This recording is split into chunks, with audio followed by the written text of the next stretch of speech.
Hello everyone, welcome to my channel K education. कैसे हैं आप सभी लोग? आई होप आप सभी लोग अच्छे होंगे। तो जैसे कि आप सभी लोग जानते ही हैं कि मैं आप लोगों को डीएलएड फर्स्ट सेमेस्टर का पेपर सेकंड शिक्षण अधिगम के सिद्धांत के में चैप्टर सेकंड जो आपका चल रहा था संप्रेषण, उसके बारे में बता रही थी। जहाँ पर मैंने बताया था कि एक व्यक्ति जब दूसरे व्यक्ति को कोई जो भी सूचना या जानकारी देता है और दूसरा व्यक्ति उसे अच्छे से समझ लेता है तो उसे हम संप्रेषण कहते हैं। संप्रेषण को इंग्लिश में हम कम्युनिकेशन कहते हैं, है ना। तो ये सारी चीज़ें मैंने आपको बताई थी, संप्रेषण के क्या क्या प्रकार हैं, ठीक है, और संप्रेषण के तत्व कौन कौन से हैं, घटक कौन से हैं, विशेषताएं क्या हैं, गुण क्या हैं, सारी चीज़ें मैंने आपको बता दी है। आज मैं चर्चा करने वाली हूँ व्यक्तिगत संप्रेषण और सामूहिक संप्रेषण किसे कहते हैं। तो उससे पहले हम थोड़ा सा यहाँ पर जान लेते हैं कि संप्रेषण के क्या कार्य होते हैं, इनका क्या काम होता है, इसके बारे में भी जान लेते हैं, क्योंकि ये भी आपका क्वेश्चन पेपर में पूछा जा चुका है। तो संप्रेषण के क्या कार्य होते हैं? संप्रेषण का कार्य होता है सूचना प्रत्यक्ष करना, यानी सूचना को क्या करना, अच्छी तरीके से समझना, उसको अच्छी तरीके से लोगों तक भेजना, ठीक है।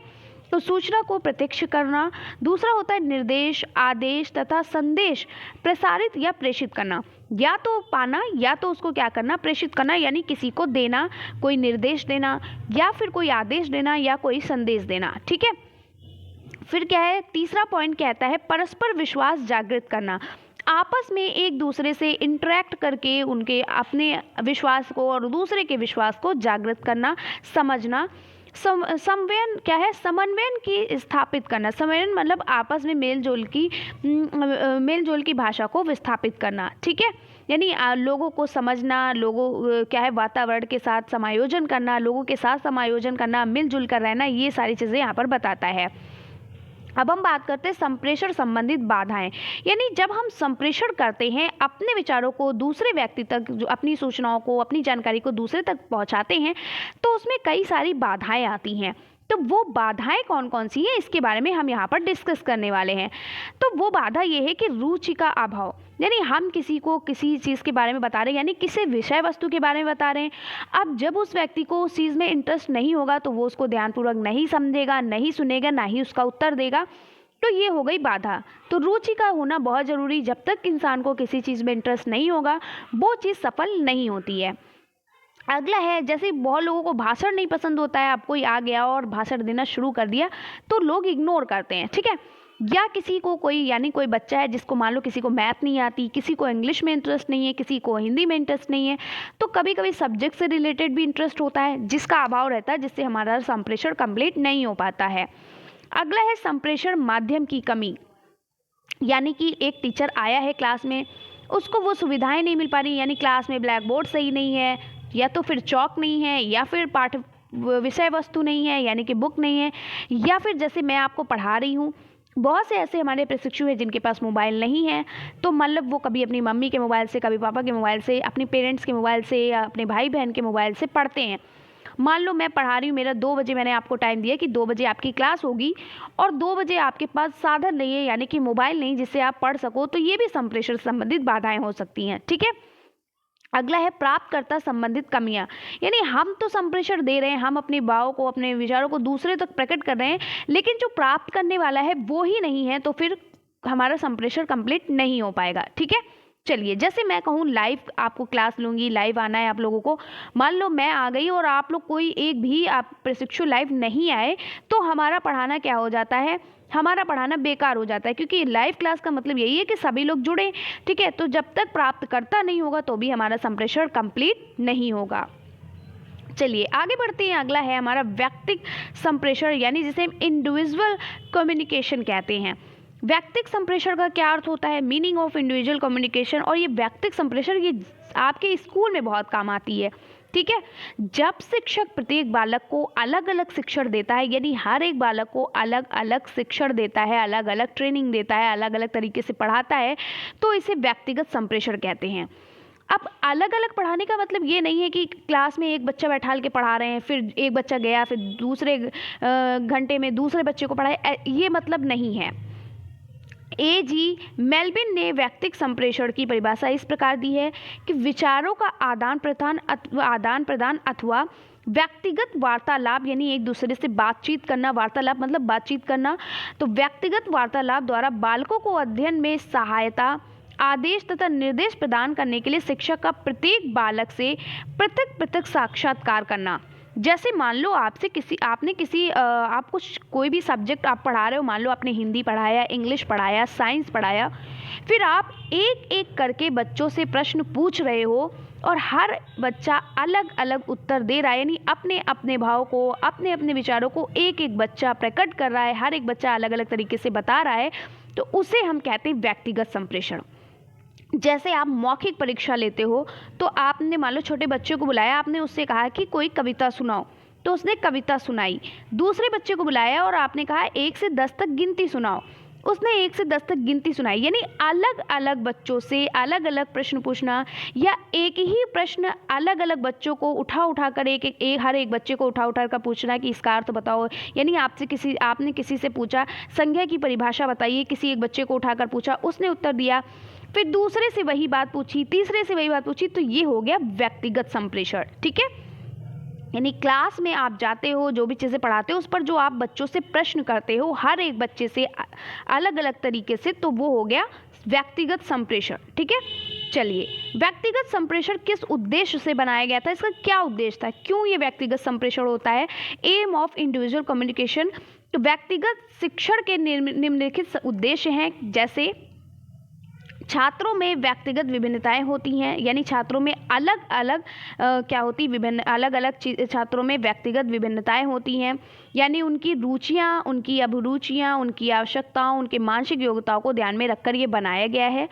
दूसरा है पॉइंट, बालकों की विशिष्ट योग्यताओं और व्यक्तिगत का विकास, यानी व्यक्तित्व का विकास करना व्यक्तिगत संप्रेषण का उद्देश्य है। यानी कि बालकों में अलग अलग योग्यताओं और उनके व्यक्तित्व यानी उनकी पर्सनैलिटी, यानी उनके व्यक्तित्व का विकास करना, डेवलपमेंट करना उनकी पर्सनैलिटी को, क्या है, व्यक्तिगत संप्रेषण का महत्वपूर्ण उद्देश्य है।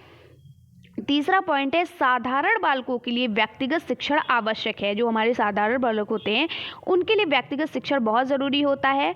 फोर्थ पॉइंट है, व्यक्तिगत संप्रेषण बालकों को क्रियाशीलता का अवसर देता है, यानी कुछ करने का अवसर भी देता है। ठीक है, अब हम बात करते हैं जो व्यक्तिगत संप्रेषण है, इसके क्या गुण हैं, यानी इनसे क्या लाभ है, इनकी क्या क्या विशेषताएं हैं, बात एक ही है। ठीक है, तो मेरिट्स ऑफ इंडिविजुअल कम्युनिकेशन। तो व्यक्तिगत संप्रेषण में निम्नलिखित गुण विद्यमान रहते हैं, जैसे इस विधि के अनुसार शिक्षा का केंद्र बालक होता है। ठीक है, इस विधि के अनुसार क्या है, शिक्षा का केंद्र बालक होता है। बालक अपनी योग्य अनुसार, अपनी योग्यता के अनुसार शिक्षक को क्या करता है, अपनी तरीके से, यानी जिस शिक्षक से उसे पढ़ने में इंटरेस्ट आता है वो उसी को चूज करता है। अतः यह विधि मनोवैज्ञानिक भी है। ठीक है, अगला सेकेंड पॉइंट है, यह इस विधि में बालक स्वयं करना सीखता है, यानी स्वयं करके सीखता है। जैसे मान लो आपने सभी बच्चों को दे दिया कि सभी A to Z, ठीक है, A से लेकर Z तक लिखकर दिखाएं, A to Z राइट करके दिखाएं, तो सभी अलग अलग लिखेंगे। ऐसा तो नहीं कि सभी सारे बच्चे एक ही कॉपी में लिखने लगेंगे, सभी अलग अलग लिखेंगे, तो इसमें क्रियाशीलता का भी विकास होता है। इससे बालक अधिक ज्ञान अर्जित करने में समर्थ होता है। अब जैसे आपने संज्ञा की परिभाषा पूछी तो किसी ने अलग उदाहरण, किसी ने राम, आगरा ये उदाहरण बताए, किसी ने श्याम, तो इससे ये पता चल गया अच्छा दुनिया के जितने भी नाम हैं ये हमारे संज्ञा कहलाते हैं। तो इससे भी हमारे क्या होता है, बच्चों के अंदर क्या होता है, बच्चों के अंदर ज्ञान अर्जित करने में ये क्या होता है, समर्थ होता है। फोर्थ पॉइंट कह रहा है, इस विधि में बालक ज्ञान अर्जित करने के लिए प्रेरित किया जाता है, उसे मोटिवेट किया जाता है। पांचवा है, व्यक्तिगत संप्रेषण में शिक्षक बालक पर अपने व्यक्तित्व का प्रभाव डालने में समर्थ रहता है, यानी एक टीचर जो होता है वो बालक पर अपने व्यक्तित्व का प्रभाव डालता है। छठा पॉइंट ये कह रहा है कि ये विधि बहुत रोचक होती है, बहुत रोमांटिक होती है, बहुत अच्छी होती है। इस विधि के अनुसार शिक्षा व्यक्तिगत भिन्नताओं के अनुसार दी जाती है, यानी जो क्लास में जैसा बच्चा है, जैसी उसकी मानसिक बुद्धि है, उसके अनुसार दी जाती है। ठीक है, अगला है, जैसे मान लो कोई प्रतिभाशाली बालक है तो उससे थोड़ा टफ क्वेश्चन पूछ लिया, वो कोई मंद बुद्धि का बालक तो उसके अनुसार उससे प्रश्न पूछा, तो ये विधि क्या होती है, ये विधि हमारे विधि जो होती बहुत रोचक होती है, जो व्यक्तिगत भिन्नताओं के अनुसार दी जाती है।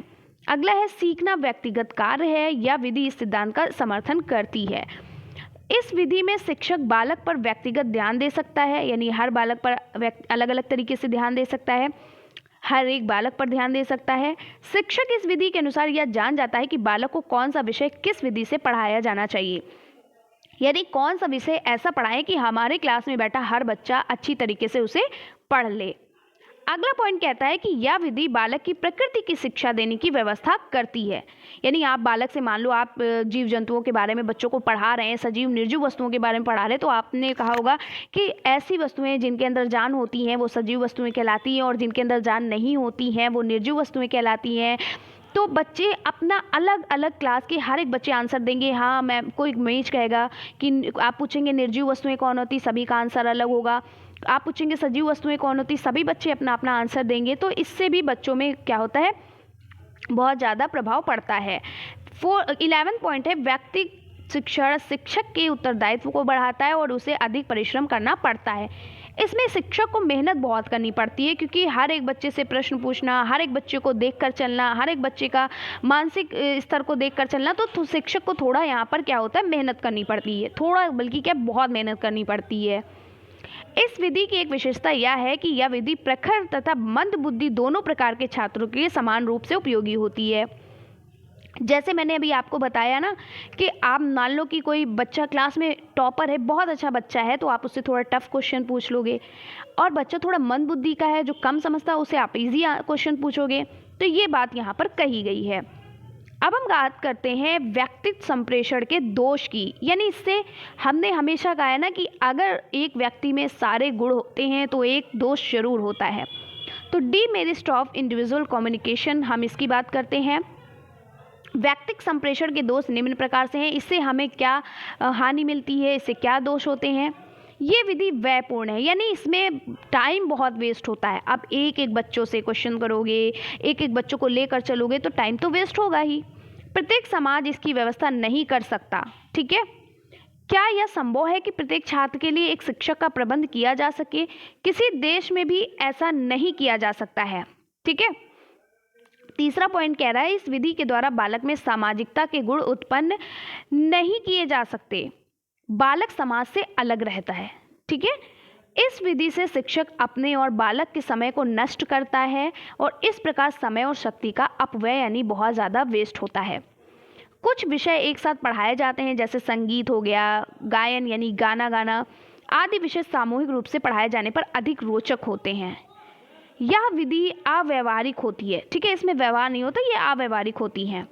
इस विधि से बालकों में उत्तम गुणों का विकास नहीं किया जा सकता है। बालकों में प्रेम, सहयोग, आत्मत्याग की भावना का उदय नहीं हो पाता। भाई अलग अलग तरीके से आप पढ़ा रहे हो तो कैसे होगा। अगला पॉइंट है, जिन शिक्षण पद्धतियों की रचना इस विधि के आधार पर की गई है उसको आंशिक सफलता ही मिल सकती है। इस विधि में प्रेरणा, जैसे हम जिसे मोटिवेशन कहते हैं, प्रोत्साहन करना, बच्चे को प्रतिस्पर्धा का सदैव अभाव रहता है। इस प्रकार बालकों में प्रेरणा का अभाव रहता है। यह विधि प्रत्येक बालक के लिए उपयोगी नहीं हो सकती है। ठीक है, तो ये थे इसके दोष।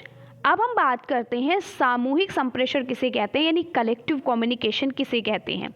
चलिए हम देखते हैं सामूहिक संप्रेषण, मीनिंग ऑफ कलेक्टिव कम्युनिकेशन। तो सामूहिक संप्रेषण का अर्थ कक्षा शिक्षण की विद्यालय में एक सी मानसिक योग्यता वाले छात्रों के अनेक उपसमूह बना लिए जाते हैं। साधारणतः इनको कक्षा कहते हैं। ये कक्षाएं सामूहिक इकाई होती हैं। शिक्षक इन कक्षाओं में जाते हैं और सभी छात्रों को एक साथ शिक्षा देते हैं। यानी कक्षा 6 के बच्चे की अलग क्लास होती है, कक्षा 8 के बच्चे की अलग क्लास होती है, कक्षा 7 के बच्चे की अलग क्लास होती है। ठीक है, और हर एक क्लास को एक साथ, हर एक बच्चे को, हर एक क्लास के बच्चे को एक साथ बैठा करके, यानी कक्षा 6 के बच्चे सभी बच्चे एक साथ बैठा करके उनको शिक्षा दी जाती है। जिनको हम कक्षाएं बोलते हैं ना, क्लास बोलते हैं, उसमें शिक्षा दी जाती है। इस प्रकार सामूहिक शिक्षण में शिक्षक सामूहिक शिक्षण द्वारा ज्ञान प्रदान करते हैं और इस विधि में एक कक्षा के सभी छात्रों के लिए सामूहिक शिक्षण विधि का प्रयोग किया जाता है। ठीक है, बात करते हैं सामूहिक संप्रेषण के गुण कौन कौन से होते हैं। तो ये विधि सरल और सस्ती है, इसी कारण यह विधि व्यवहारिक भी है। दूसरा पॉइंट कह रहा है कि यह विधि छात्रों को व्यवहार कुशल बनाती है और बालक अनेक बालकों के संपर्क में आने के कारण अच्छे गुण भी ग्रहण करता है। मान लो किसी बच्चे के अंदर बहुत अच्छे गुण हैं और दूसरे के अंदर दूसरे अच्छे गुण हैं, तीसरे के अंदर तीसरे अच्छे गुण हैं, तो सभी के अच्छे गुण क्या होते हैं, बालकों के अंदर आते हैं। इस विधि से शिक्षा देने में बालकों की तर्क शक्ति यानी उनके सोचने की शक्ति, उनके कल्पना करने की शक्ति, चिंतन शक्ति का विकास होता है। यह विधि छात्रों में नेतृत्व के गुणों का विकास करती है, यानी हमारे नैतिक गुण जो होते हैं, हमारे जो नेतृत्व के गुण होते हैं उन पर विकास करती है। इसमें बालकों के लिए पाठ्यक्रम सहगामी क्रियाओं का आयोजन भी किया जाता है। इस विधि से शिक्षण देने में बालकों को प्रतियोगिता की भावना का उदय होता है, यानी इस विधि से शिक्षण देने से बालकों में प्रतियोगिता की भावना का, यानी कि हर कोई कंपटीशन करना सीख जाता है कि मैं इससे अच्छा पढ़ूं, मैं इससे अच्छा पढ़ूं, ठीक है, मेरे नंबर इससे भी ज़्यादा आए, मेरे नंबर, कितना भी अच्छा कोई दोस्त हो लेकिन हर एक दोस्त चाहता है कि मेरे दोस्त से मेरे ज़्यादा नंबर आए, तो कंपटीशन वाली भावना आ जाती है। यह विधि बालकों में सदुपयोग का विकास करती है। बालक सामूहिक कार्य करते हैं, वे शिक्षक आदर्श का अनुकरण करते हैं, यानी शिक्षक आदर्श का क्या करते हैं, उनकी नकल करते हैं। यह विधि इतिहास, भूगोल, संगीत, कला, कविता के पाठों के लिए भी उपयोगी होती है। इस विधि से शिक्षण देने वाले बालकों में अनुकरण की भावना उत्पन्न होती है, कुछ नकल करने की भावना उत्पन्न होती है, और बालक अनुकरण करके ही सीखते हैं, नकल करके ही तो सीखते हो आप लोग, आप किसी को देखते हो तभी वो चीज़ सीखते हो, ठीक है। रायबर्न का कहना है कि ये विधि छात्रों को सुझाव और नवीन ज्ञान प्रदान करती है, यानी कि शिक्षक की सबसे अच्छी शिक्षण की विधि है सामूहिक विधि। ये विधि छात्रों में पढ़ने के लिए उत्साह पैदा करती है। बालक सीखने के लिए व्यक्तिगत प्रयास करते हैं, यानी अलग अलग प्रयास करते हैं, सोचते हैं हम इससे आगे हो जाएं, इससे आगे हो जाएं। यह विधि लज्जाशील तथा संकोची बालकों के लिए अधिक उपयोगी है। ऐसे बालक कक्षा में बैठकर चुपचाप ज्ञान अर्जित करते रहते हैं और अन्य बालकों को प्रश्नों का उत्तर देते हुए देखकर उनमें भी प्रश्नों का उत्तर देने की प्रवृत्ति उत्पन्न हो जाती है। यानी जब कोई टीचर किसी एक बच्चे से क्वेश्चन करता है तो दूसरा सोचता है हम भी इसका आंसर दें, हमें भी क्वेश्चन पूछा जाए, ठीक है। कक्षा शिक्षण से बालकों में विचारों का आदान प्रदान भी होता है और इस प्रकार बालकों की कार्यकुशलता बढ़ती है। यह विधि छात्रों को योग्य नागरिक बनाने का प्रशिक्षण देती है। अब हम बात करते हैं, और ये जो होती है अपने भावी जीवन की तैयारी करती है। सामूहिक संप्रेषण के दोष क्या हैं, चलिए इनकी बात कर लेते हैं, यानी डीमेरिस्ट क्या है कलेक्टिव कम्युनिकेशन की। तो ये विधि को मनोवैज्ञानिक नहीं कहा जा सकता, इसमें बालकों की रुचियों और आवश्यकताओं की अवहेलना की जाती है, ठीक है। यह विधि कक्षा केंद्रित है, शिक्षा बाल केंद्रित होनी चाहिए, इसमें ये बात कही गई है। यह विधि समय सारणी के अनुसार शिक्षक और छात्रों को एक संकुचित क्षेत्र में बांध देती है और शिक्षक पाठ्यक्रम में निर्धारित विषय वस्तु से ही जूझता रहता है। फलस्वरूप बालक का क्या होता है, इसमें बालक का विकास रुक जाता है। इस विधि में शिक्षक और छात्रों के मध्य संपर्क नहीं बन पाता। एक शिक्षक अनेक कक्षाओं को पढ़ाता है, इस प्रकार बालकों से व्यक्तिगत संपर्क नहीं बन पाता है। अब उसके अंदर इतना टाइम कहाँ है कि वो सभी को एक साथ देख सके। इस विधि से शिक्षण बालकों की व्यक्तिगत कठिनाइयों को दूर नहीं कर पाता है और बालक का विकास रुक जाता है। इस विधि में शिक्षक तो सक्रिय रहता है लेकिन बालक निष्क्रिय रहता है, वो बिल्कुल आराम से बैठा रहता है। उन्हें कक्षा में किसी प्रकार का कार्य करने का अवसर नहीं मिल पाता है और वे किसी प्रकार की क्रिया नहीं करते हैं। कक्षा में सभी बालकों को एक साथ तथा एक ही विधि से पढ़ाने वाले बालक का हित नहीं होता है और जो मंद बुद्धि वाले बालक होते हैं वो पीछे रह जाते हैं, और जो प्रखर बुद्धि वाले बालक होते हैं भाई उनको तो समझ में आ ही जाएगा तो वो आगे हो जाएंगे, ठीक है, या फिर कोई हित ही नहीं होता उनका। आगे बढ़ते हैं, अगला पॉइंट कहा गया कि इस प्रकार से शिक्षा देने में बालकों के व्यक्तिगत भेदों की ओर ध्यान नहीं दिया जाता है, सभी बालकों को एक समान क्या होता है, शिक्षा दी जाती है। तो ये थे हमारे सामूहिक और व्यक्तिगत संप्रेषण जो आपके पेपर में बहुत ज़्यादा पूछे जाते हैं। और अभी आपकी ये जो क्लास बहुत लेंदी थी और ये बहुत ज़्यादा आपके बस आप यहीं आपकी क्लास जो है वो एंड होती है और ये चैप्टर भी आपका एंड होता है, और ये चैप्टर थोड़ा लेंदी था और ये बहुत ही इंपॉर्टेंट भी चैप्टर है आपका, ठीक है।